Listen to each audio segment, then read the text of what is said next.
Ready? Start. This is an application filed under Section 11 of the Arbitration and Conciliation Act 1996. Read with paragraph 3 of the scheme framed by Honorable Chief Justice of India under Section 11 of the said Act for appointment of an arbitrator. It is the case of the petitioner that the parties had entered into an agreement.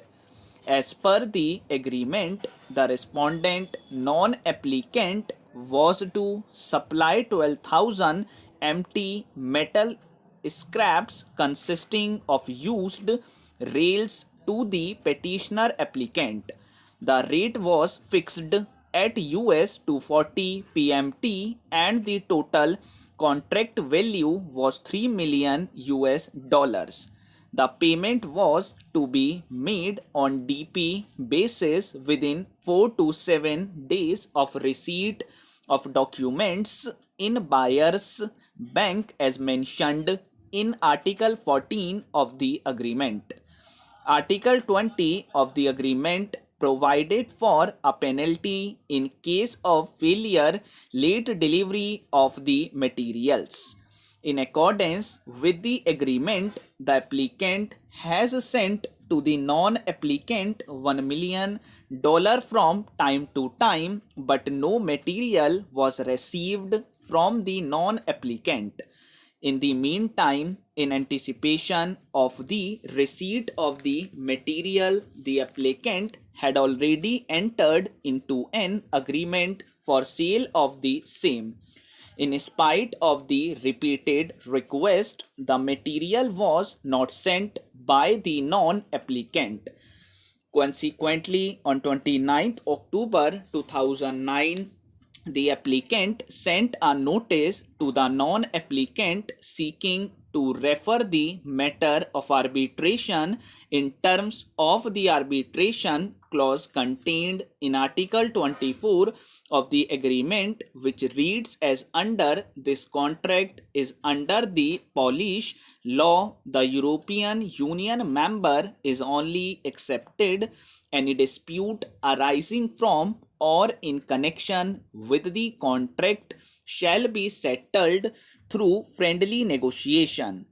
In case no settlement is reached, the dispute shall be submitted to district court in Spain and India for arbitration in accordance with its rules in effect at the time of applying for arbitration.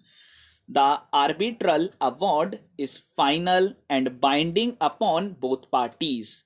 A perusal of the aforesaid clause indicates that the parties were at liberty to submit to the arbitration to an appropriate authority either in Spain or in India. By the aforesaid notice, the applicant has chosen to seek arbitration in India. In spite of the opportunity having been given to the non-applicant, they have not chosen to nominate any arbitrator.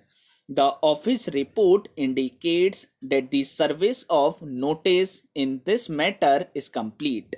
However, in spite of the notice having been served, none appears on behalf of the non-applicant. The arguments made in the petition have remained uncontroverted. The arbitration clause does not indicate as to whether the arbitration is to be referred to a sole arbitrator or more than one arbitrator. Learned counsel for the applicant submits that the applicant would be satisfied if the matter is referred to the sole arbitrator. He has also submitted that it would be appropriate to nominate a former judge of this court. In my opinion, there is a valid subsisting arbitration clause. The non-applicant seems to have prima facie acted in breach of the agreement. The dispute seems to have arisen out of a bona fide arrangement between the parties. The arbitration petition also seems to have been filed within a limitation. In such circumstances, I allow this petition and refer the dispute raised in this petition or any other dispute that may become available to the parties to the sole arbitrator. The non-applicant shall be at liberty to raise any counter-claim if so advised.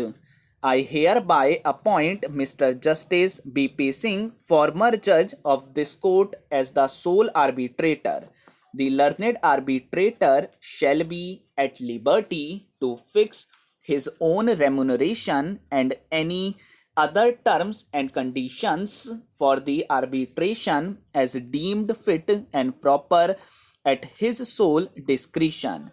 The seat of the arbitration shall be in Delhi.